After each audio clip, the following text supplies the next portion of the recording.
We should look at a few more problems from your Chapter 9 homework.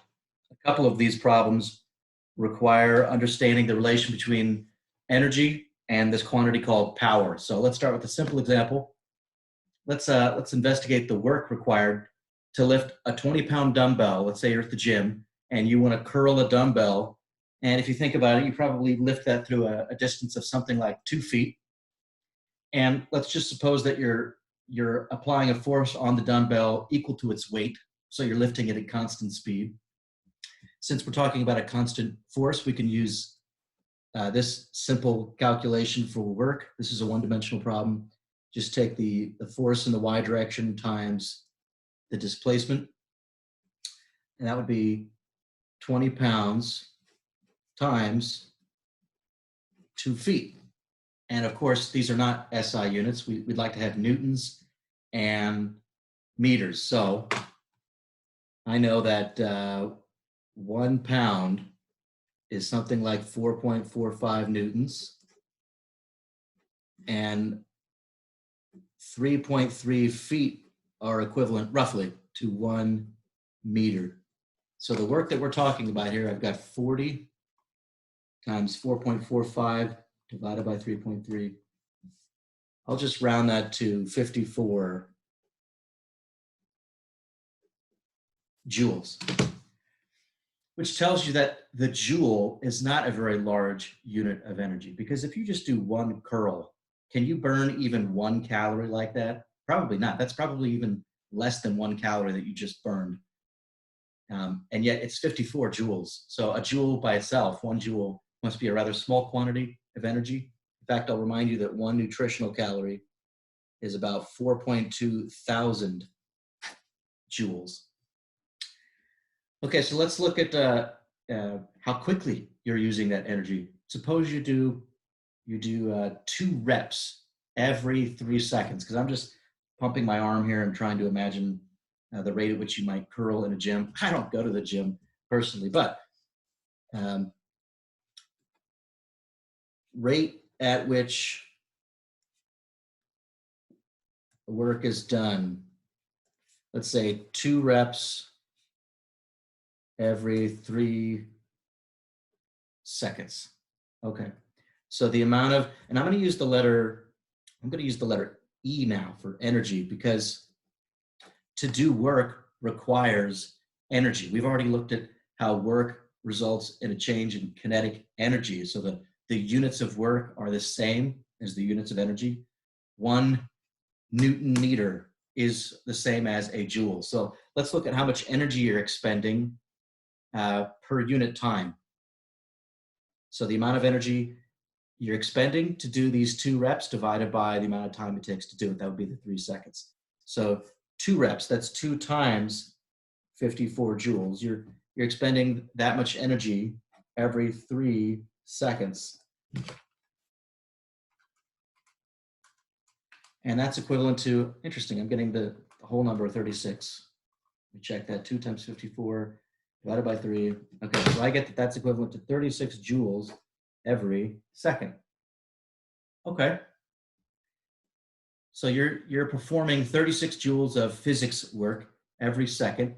And if you pause for a moment and reflect on your metabolism, where's the energy coming from? It comes from the food that you eat, which gets stored in your body as some kind of carbohydrate. I don't know the details, but your body breaks down those carbohydrates or fats in order to liberate energy, chemical energy, which is used to move your body.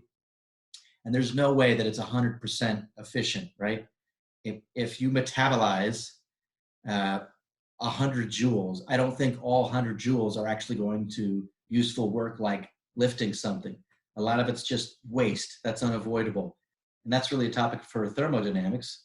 But if you did 36 joules of useful work, physics work, then your body probably metabolized something like 100 joules, because I imagine the efficiency is not even 50%.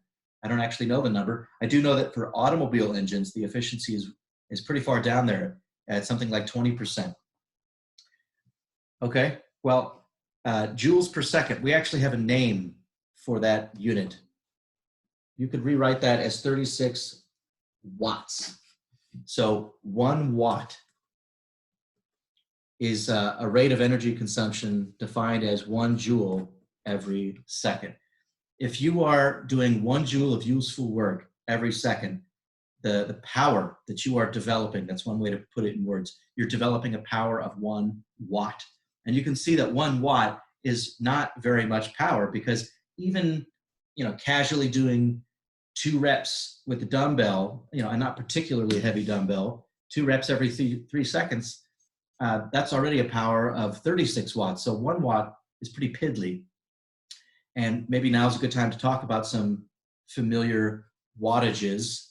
A typical incandescent light bulb. And I'm about to use the letter P here, even though I haven't defined it. So let's look at the units here.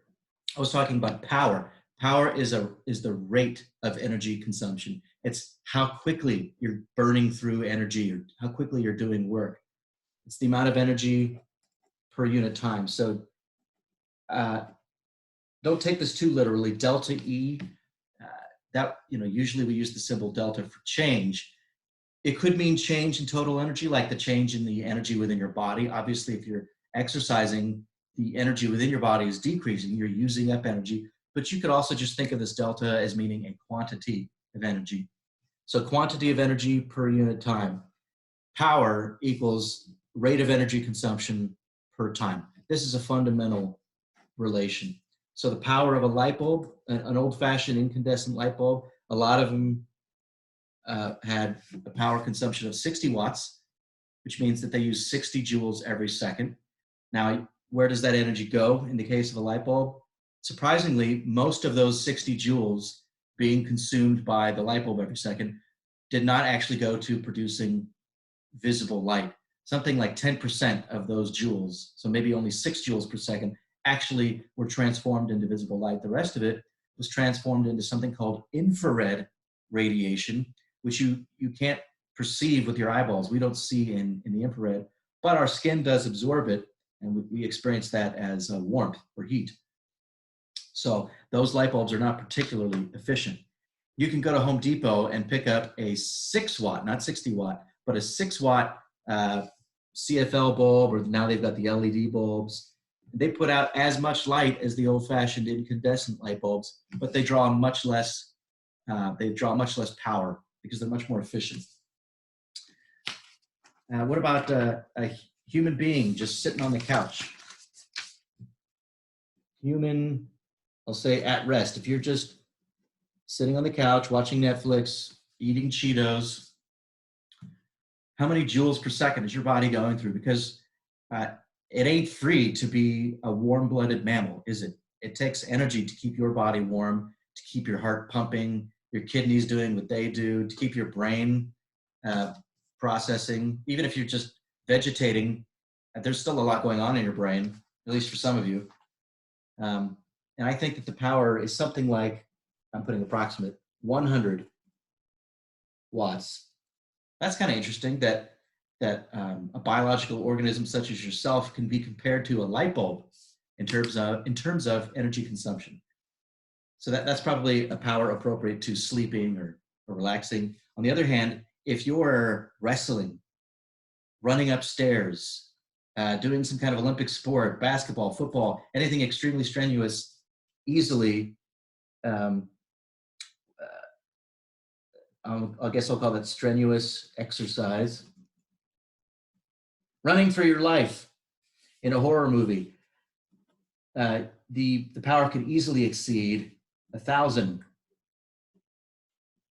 watts. Okay, so there's a name for that, 1 kilowatt. That means 1,000 watts, which is 1,000 joules every second. So that's a good number to keep in your head. A kilowatt is appropriate, or approximately the power of a very active human being when you're sprinting upstairs, for instance.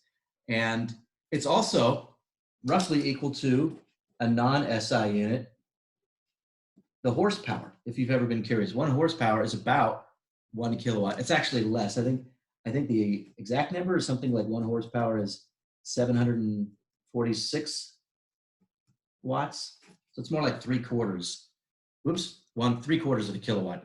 So this is a very approximate, 1 sig fig type of equality here. This is also basically the power drawn by your microwave oven. That's another really convenient way to think about it. That's how I like to think about it.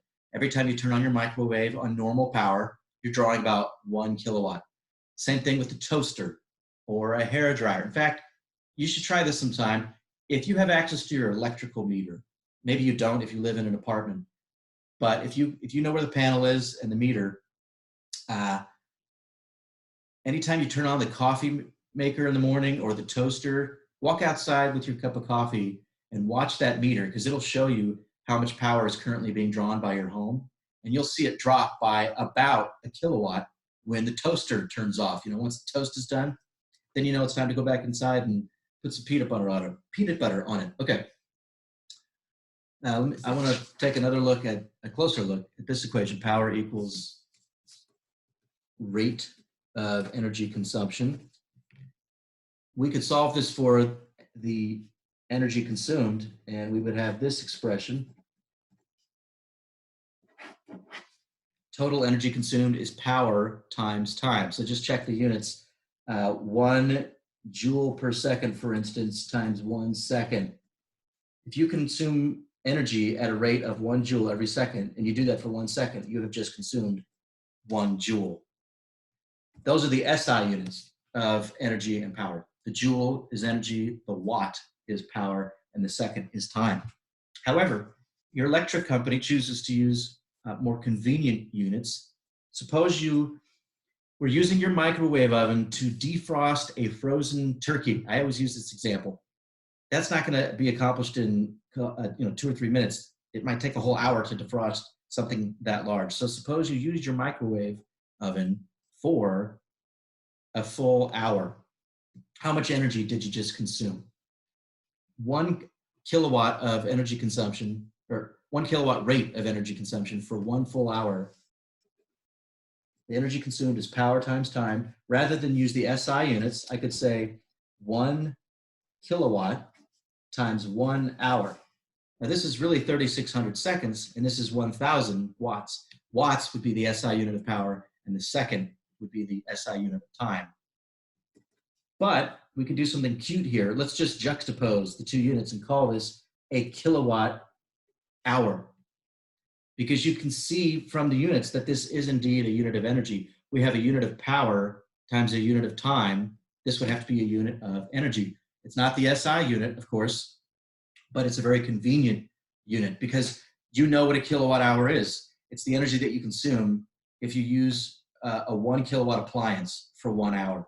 Now, it doesn't have to be 1 kilowatt. What if, for instance, you had an air conditioning unit, central AC, that drew 2 kilowatts? If you draw energy at a rate of 2,000 joules per second, and you do that for half an hour, 2 times a half is still 1. That's still 1 kilowatt hour. So 2 kilowatts in half an hour consumes the same energy as 1 kilowatt for 1 hour. They're very easy calculations when you do this with household appliances. And let's figure out how much a kilowatt hour is in SI units. That's very simple. I think this might be worth memorizing. 1 kilowatt hour. Oops, I didn't need the parentheses. Well, that's the same as 1,000 joules every second for a full 1 hour. 60 minutes times 60 seconds, that's 3,600 seconds. See how the seconds cancel? And we're left with joules. Okay, 3.6. If I had the decimal point right here, I'd have to move the decimal point 3 to the right, and then I have 3 more zeros. So I'm going to write this as 3.6 times 10 to the 6th joules, which is a perfectly fine way to write it, but we have a prefix that we like to use. This is a million, so you could also call this 3.6 megajoules, and that's how I remember it. A kilowatt hour is 3.6 megajoules. And I'd like to take a look at typical energy consumption per day by an American household, and my only basis for comparison is myself, so I'm just going to pull up an electric bill here. But before we do that, let's look at how much energy we consume in the form of food every day. Let's go with I think most of us don't do the 2,000, right? We do the 2,500 calories per day, especially now because we're stuck at home and all there is to do is eat and do your physics homework. And I mentioned that 1 nutritional calorie, that's a capital C, food calorie, is equivalent to 4.2 kilocalories. So I'll say 4.2 times 10 to the, 4.2 thousand joules, not kilocalories. One nutritional calorie is 4.2 thousand joules. So that would convert from calories to joules, but then let's convert from joules into kilowatt hours. Let's see here, 3.6 times 10 to the 6th joules for every 1 kilowatt hour. See how the units work out? Joules cancel, calories cancel. We just plug everything into the calculator. 2,500 times 4.2 thousand divided by 3.6 million. I should have done that in the frame there. And I get basically 3 kilowatt hours. Isn't that interesting? You can express the amount of energy you consume every day in terms of a unit that's more commonly used for electrical energy consumption. And immediately we have a meaningful comparison because we know that to defrost a turkey in your microwave for an hour takes 1 kilowatt hour of energy. Evidently, you consume an energy every day equal to 3 times that. Does that sound like a lot or a little? Well, I think the only way to answer that would be to look at how much electrical energy your household uses every day. So I'm going to pause and pull up a bill. Here's a page from my most recent electric bill, which does not have my address on it, so don't even look. And you see these bars pointing upwards and bars pointing downwards. If you've ever looked at your electric bill, this might be a little puzzling. The home that I bought came with solar panels on the roof. So right now there's a lot of sunlight. We're getting towards the longer days, and the solar panels actually collect more energy every day than I use.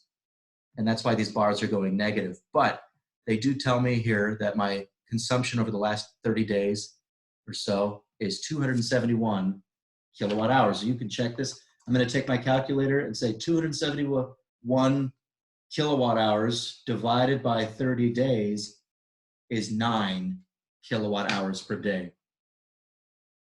And I'll be honest, I think for much of my life or adult life, when I've looked at the electric bill, it's been more than that, more like 10 kilowatt hours.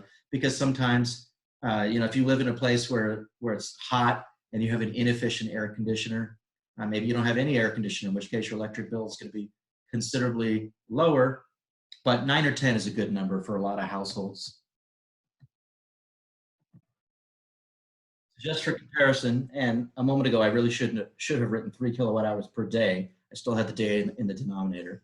This is the rate of energy consumption. Really, that's a power, is it not? This is an energy per time. So the power, it's the rate of energy consumption on a daily basis for an average adult is something like 3 kilowatt hours per day. Of course, a lot of athletes use much more than that. That swimmer comes to mind. I've already forgotten his name. He won a bunch of gold medals.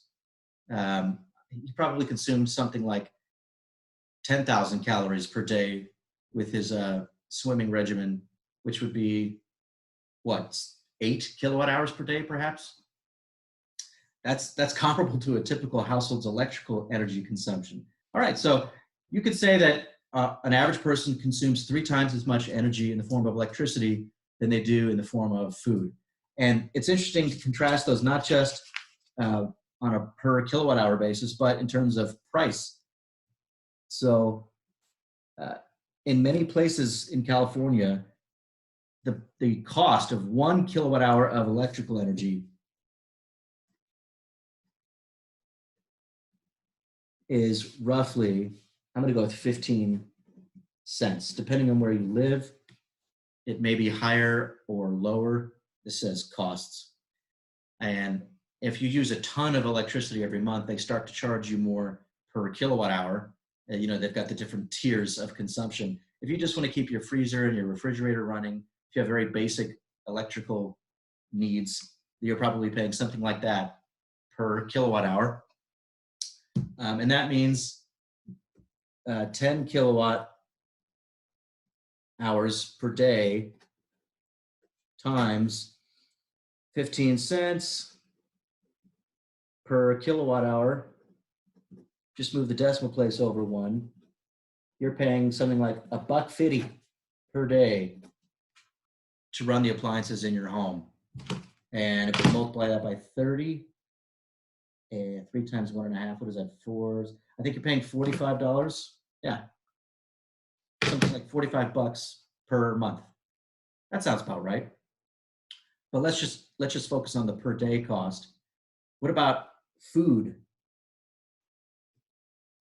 This is kind of imprecise here, but to eat, what's the cheapest what's the lowest amount of money you can spend per day and eat and, not be emaciated and malnourished?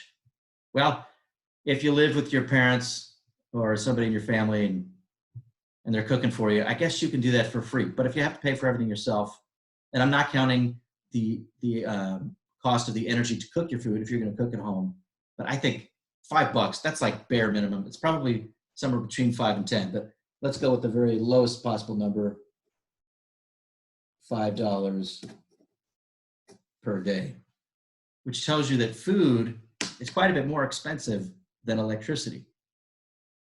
In fact, I didn't even do a per kilowatt hour comparison, did I?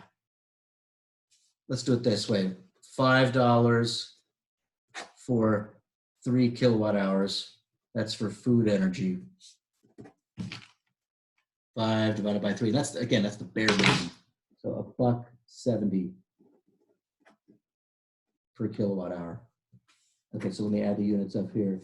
Electrical energy is way cheaper per kilowatt hour than food energy. Why is that? I mean, they're both energy. Why are you paying so much more for food? If you could pay the same rate for food that you pay for electrical energy, you wouldn't have to work a day in your life. Well, I guess you have to have a place to live and other things.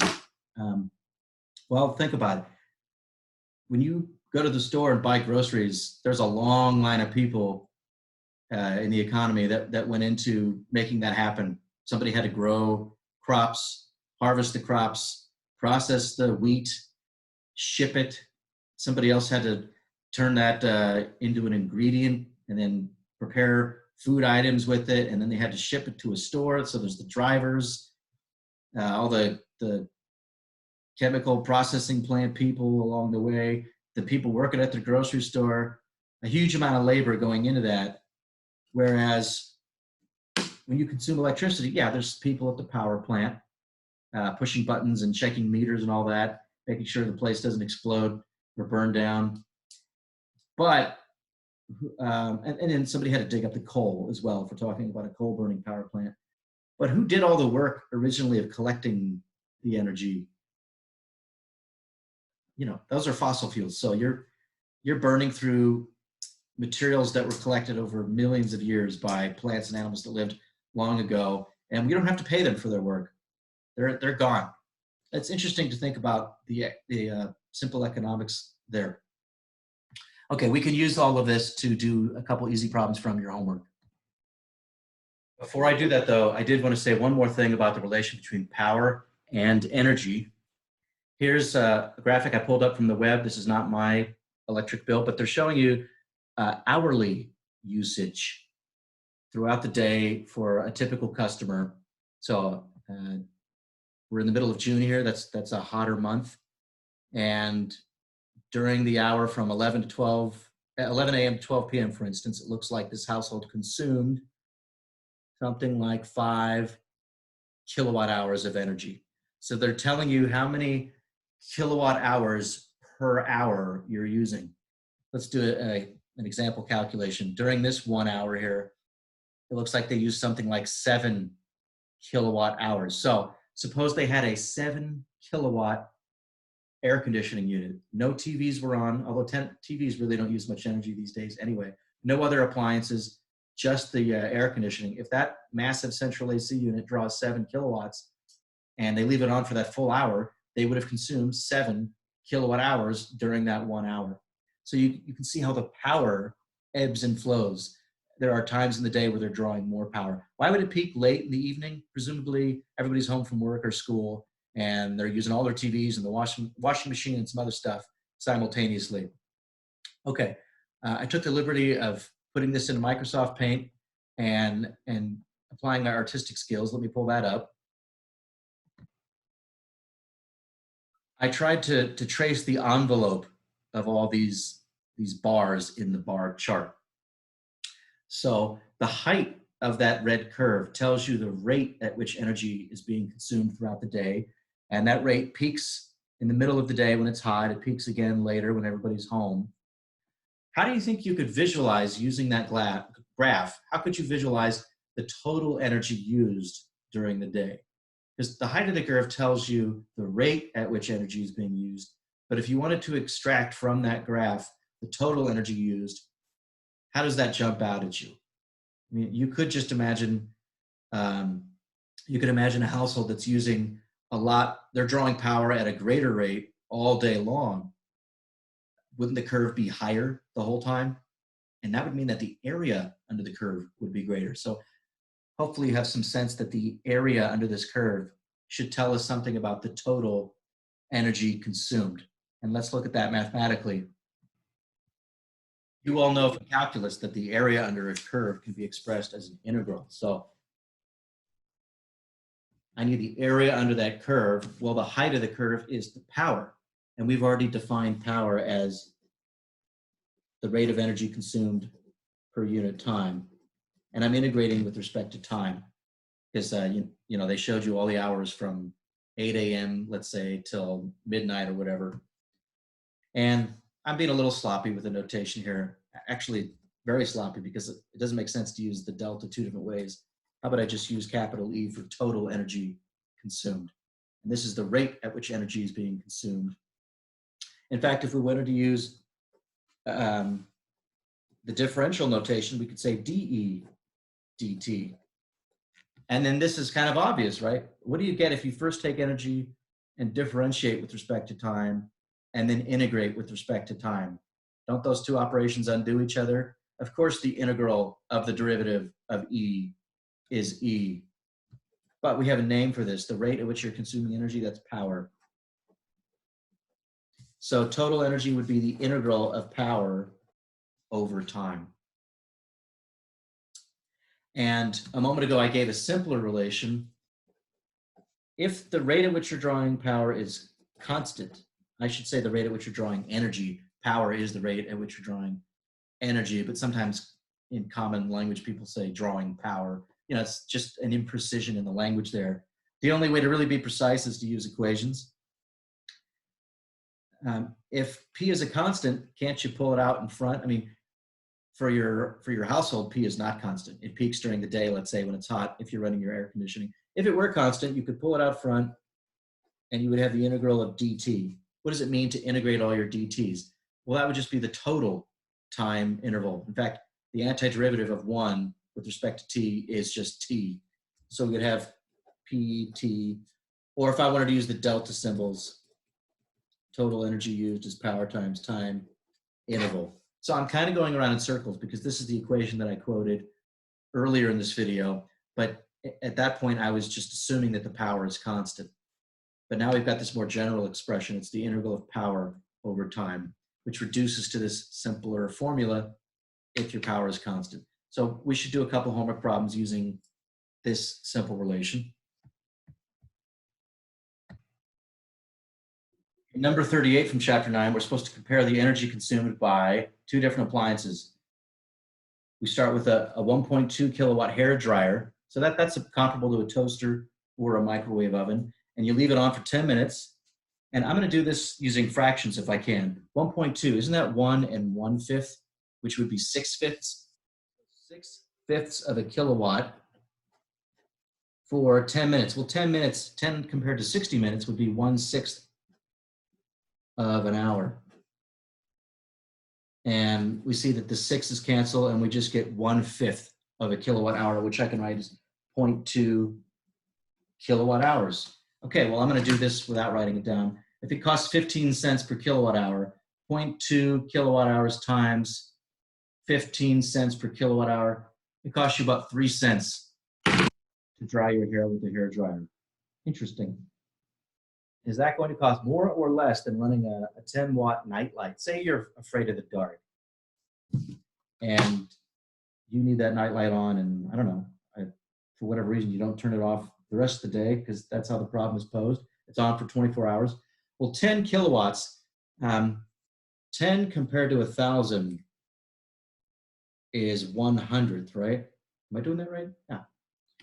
In other words, since 1,000 watts is 1 kilowatt, 10 watts would be 100th of a kilowatt. So 100th of a kilowatt, that's the power drawn by a nightlight for 24 hours.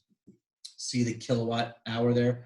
24 divided by 100, just take that decimal point 2 to the left, that's 0.24 kilowatt hours. That's comparable to the first answer. So it costs about the same, takes about the same amount of energy for those two appliances. Number 39 is kind of interesting. This is a brief exploration of how realistic it would be to power your vehicle with solar panels. You know, is it possible to have a solar powered car that performs the way regular cars do? So here's a fun fact. Pretend this is planet Earth. Here's some cloud cover. And I've drawn an imaginary square perpendicular to the incoming sunlight. And that square is 1 meter by 1 meter. So a good number to memorize, if you're good at memorizing numbers, is above the cloud tops, above the atmosphere, something like 1.4 kilowatts is streaming through that 1 meter by 1 meter square at all times, you know, assuming the sun is off in that direction. So we'd be talking about the middle of the day. Not all of that power reaches the surface. Some of it is blocked by the atmosphere. So if you're talking about the surface, I think there's a fancy word here, insolation, not insulation, but the insolation at Earth's surface. And I'm going to use the letter I. I also sometimes means intensity, which really has the same units as insolation. We're talking about the power per area. Notice I said that 1.4 kilowatts is streaming through every 1 square meter. So it's the power per unit area, which is the energy per unit time per area. And that's something like 1,000 joules per second per square meter. So you could just write that as 1 kilowatt per square meter. This is not power, this is power per unit area. And that's called intensity, or for the particular case of the intensity of sunlight reaching the surface, it's called insolation. What are we supposed to do with that in this problem? They would like to know how big a solar panel would have to be to collect a given quantity of energy. And they give us the quantity. It's 150 megajoules. And I'm just going to point out right now, this is roughly the energy content in a gallon of gasoline or propane. I looked this up. I think it's more like 120. If you look up the energy content in a gallon of gasoline, you get something like 120 megajoules of energy out of that. What can you do with a gallon of gasoline? Those of you who pay attention to this, if you have a car, you know that you can drive maybe 30 miles on a gallon of gasoline. Well, how long will that allow you to drive for? If you're driving in a mix of freeway and traffic, maybe you go 30 miles with that one, excuse me, I just said that. You'll get about 30 miles to your gallon, but how long will that take you? You might drive 30 miles in 1 hour. So let's just say that 120 or 150 roughly megajoules of energy is what will allow you to drive a regular car for about an hour, not at top speed on a freeway, in a mixture of highway, freeway, street driving. Okay. We're going to have to collect that energy with solar panels. And we'd like to do it in 1 hour. That's really what this problem is asking. If you wanted to collect that much energy in 1 hour, with solar panels so that you could use that much energy per hour, in other words, drive like you would with a normal vehicle, how big will your solar panels need to be? Your solutions manual does it one way. You check out what they did. I'm going to do something just slightly different. Since I've defined intensity as power per area, I could solve that for area because that's really what they're asking. What is the required area of these solar panels? So area would be power over intensity. I've just solved this equation for A. Okay, well, the power, it's given to us right here, 150 million joules. That's how much energy we need in a time of 3,600 seconds. 1 hour is 3,600 seconds. So that's the required power that we need to draw. But the intensity available to us from the sun is 1 kilowatt per square meter. That's 1,000 joules per second per square meter. So I'm using units a little differently from the way your solutions manual does it. But you see that joules per second cancel joules per second, and what comes out is square meters in the top.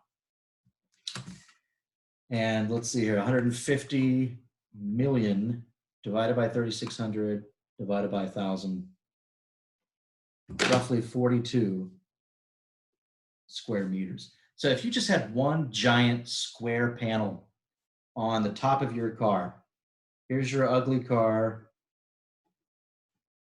here's your jalopy with a giant solar panel mounted on the top.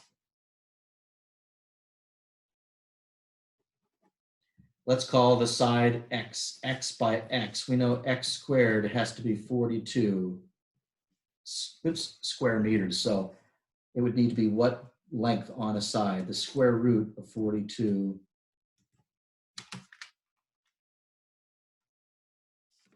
6.5 meters. Well, there's 3.3 feet per meter.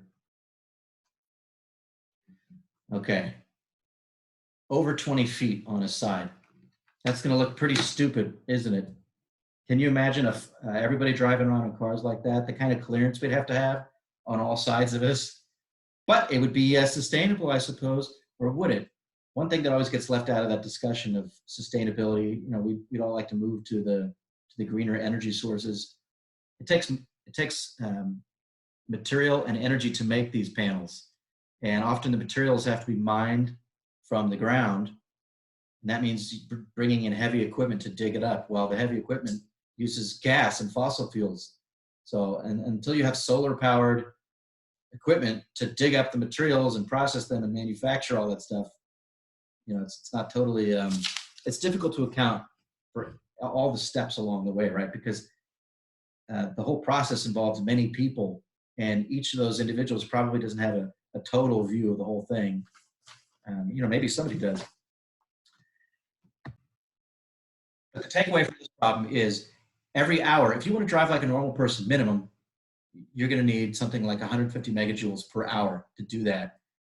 And if you want to get those 150 megajoules from sunlight, you're going to have to drive a ridiculous looking thing like this. Even if you covered your car with solar panels, I don't think that's 42 square meters. I don't think that's even close.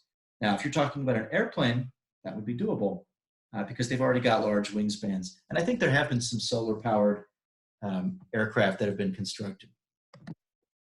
There's another formula from this chapter that you should be aware of. There's another way to calculate power for specific situations. Let's look at a person, for instance, I always use this example, pushing a crate across the floor.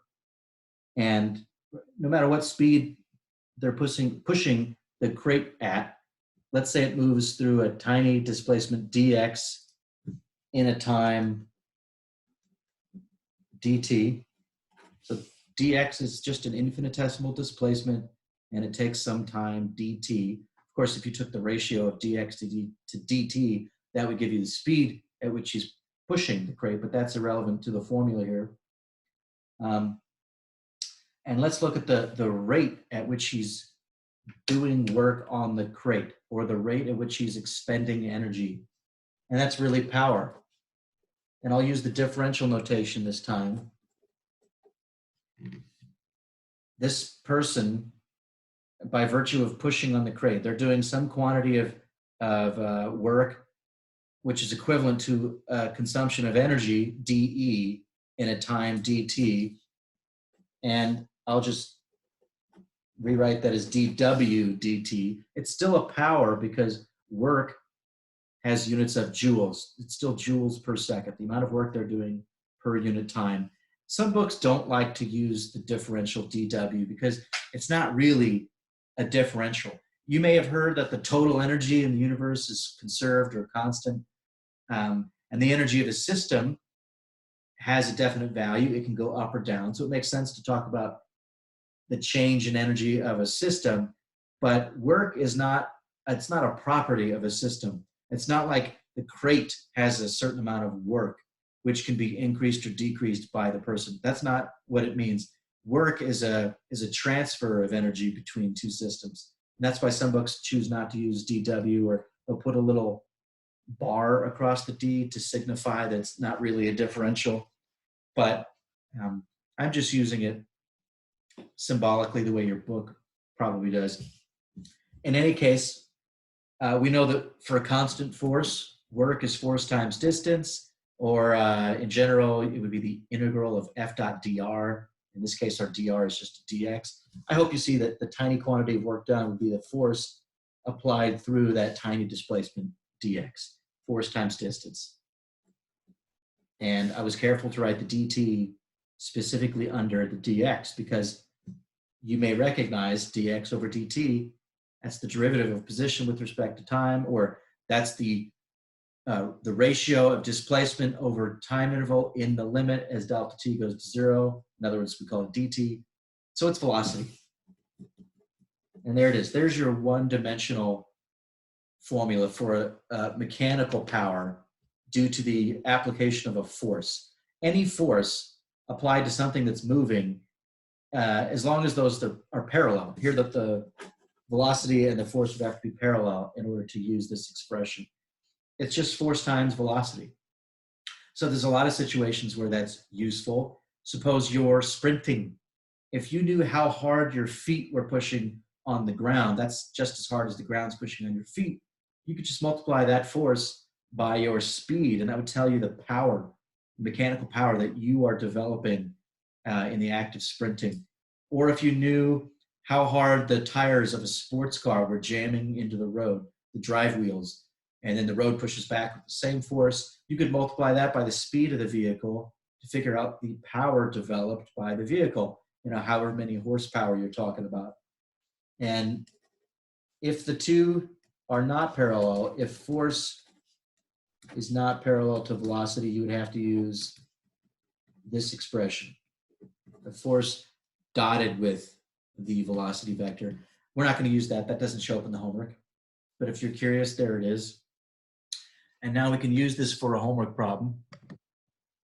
But first, I'd like to add something to this discussion. What if this box or this crate is sliding at constant speed? So you're putting all this power into it, and yet it's not speeding up. Where's the power going? Well, you would be working against friction. So I could draw an equal and opposite force, kinetic friction. I'll just call it F. And where does the work by friction go? We talked about this already. Rub your hands together. The work done by friction shows up as dissipated thermal energy, or it's dissipated as thermal energy. So we could also describe the dissipative power. Well, that would be the work done by dissipative forces per unit of time. ddt, or dw dt, this is the tiny amount of work done by the dissipative forces during a time dt, and presumably that would be negative friction force dx dt. Sorry, this is getting really sloppy here. So negative friction force times velocity. And when you sum those two powers up, I suppose, you would get 0, indicating that the kinetic energy is not increasing. Yeah, your book doesn't go into those subtleties, but you could also calculate dissipative power. Let's apply these tools to number 62 from your homework. I'm sorry, the solutions manual. No, I fixed that. Never mind. Okay, so number 62 in your solutions. Why do you even have to pedal on a bicycle? You know, Newton's first law says, in the absence of forces, an object should just keep on moving. So how come your bike doesn't just keep on coasting? Well, if there were no air drag to speak of, your bike would coast for quite a while, quite a ways. Anybody who's ridden a bike recently remembers that it's a lot harder to ride your bike into the wind because of the air drag. So you're really working against the air drag. In order to keep this bike from slowing down, you know, if it's going that way and the only force were that way, you would be slowing down. There's got to be an equal and opposite force that way.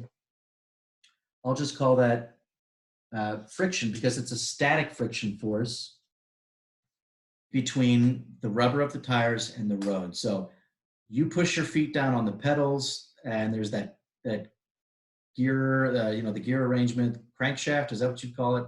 I forget the names, but you force the wheel to turn and jam into the roadway, and the road pushes back due to static friction. And we could talk about the power, the dissipative power of the drag force, and how that must equal in magnitude the mechanical power delivered by the friction force. Those two have to be equal in magnitude in order to keep your bike moving at constant speed. You know, the dissipative power, of course, is a negative quantity, and this would be a positive quantity. So let's estimate the mechanical power delivered by the friction force, which is, of course, coming from you pushing on the pedals with your feet. In part A, they'd like to know what's the value of that power that you're developing. And they tell us that the bicycle's moving 7.3 meters per second. That's roughly this many miles per hour. That seems reasonable. And remember that the drag force encountered by the bicycle depends on the bicycle's size. You know, what area is presented to the oncoming air by the profile of that bicycle. So imagine you were looking at the bicycle from this direction, including the rider, and you can just model that as a rectangle. Of course, it's more complicated than that, but between the tires and the torso of the person riding and their helmet and all that, just think of it as a rectangle with area A, and we're told that we can pretend that area or estimate that area to be 0.45 square meters. And we need that to calculate the drag force. It's been a while since we looked at drag force, but now we have an opportunity to use it. Remember, drag is half Poc V squared. It depends quadratic on the speed. Why do we need the drag force? Because I mentioned a moment ago that these forces have to sum to zero in order to keep the bicycle moving at constant speed. So in other words, friction minus drag, those have to balance. And the static friction is equal in magnitude to the drag force. So the power developed, I'm just using the relation that we looked at a moment ago, force times velocity. The power delivered to the bicycle by the friction, and that's really coming from you pushing on the wheels, that would be static friction times speed.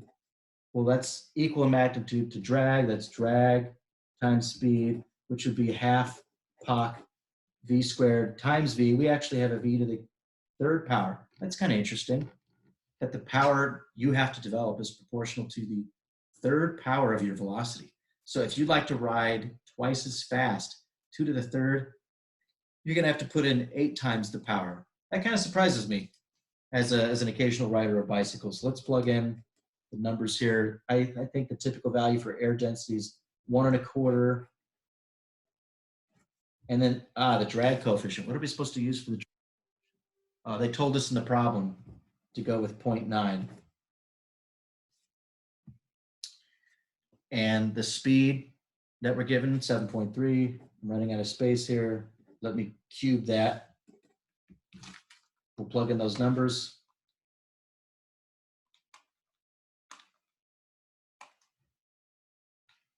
Raised to the third power. Here's what I get.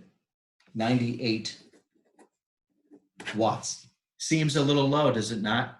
Because I said, or the value that I'm quoting is that when you're just chilling on the couch, that's already 100 watts just to keep your organs operating and keep your body warm. This seems a little bit on the low side for riding at 16 miles per hour. Well, what we've not taken into account is the fact that your body is not perfectly efficient.